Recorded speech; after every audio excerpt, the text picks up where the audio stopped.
មានពាក្យមួយឃ្លាគេលើកឡើងថាបើសិនជាអ្នកមិនខំចំណាយពេលដើម្បីបង្កើតជីវិតដែលអ្នកចង់បាននៅថ្ងៃនេះទេនោះថ្ងៃក្រោយអ្នកនឹងត្រូវចំណាយពេលវេលាកាន់តែច្រើនដើម្បីរស់នៅជាមួយជីវិតដែលអ្នកមិនចង់បានផ្លូវទៅកាន់ភាពជោគជ័យគ្មានអ្នកណាចាំដាស់អ្នកឲ្យក្រោកពីគេងទេហើយក៏គ្មានអ្នកណារងចាំធ្វើជាជំនួយដល់អ្នកដែរអ្នកត្រូវរៀនគ្រប់គ្រងខ្លួនឯងដាក់វិន័យលើខ្លួនឯងនិងរំដោះខ្លួនចេញពីស្ថានភាពដែលអ្នកកំពុងជាប់គាំងដោយខ្លួនឯងក្តីស្រមៃរបស់មនុស្សម្នាក់តែងតែត្រូវបំផ្លាញដោយការរងចាំនិងការពន្យាពេលការស្ទាក់ស្ទើរគឺជាសត្រូវធំបំផុតនៅក្នុងជីវិត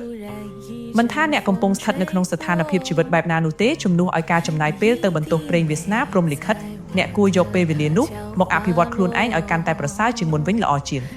រឿងណាដែលអ្នកមិនអាចគ្រប់គ្រងបានចូលខំប្រឹងធ្វើវាឲ្យអស់ពីសមត្ថភាពទៅបានហើយ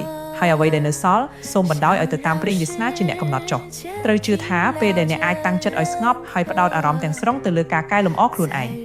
អភិវឌ្ឍខ្លួនឯងបន្តិចម្ដងធ្វើឲ្យខ្លួនឯងកាន់តែរឹងមាំកាន់តែមានភាពស្ងប់សុខនិងកាន់តែមានអំណាចជាងមុននោះឧបសគ្គដែលធ្លាប់តែបាំងផ្លូវអ្នកនឹងចាប់ផ្ដើមរលាយបាត់បន្តិចម្ដង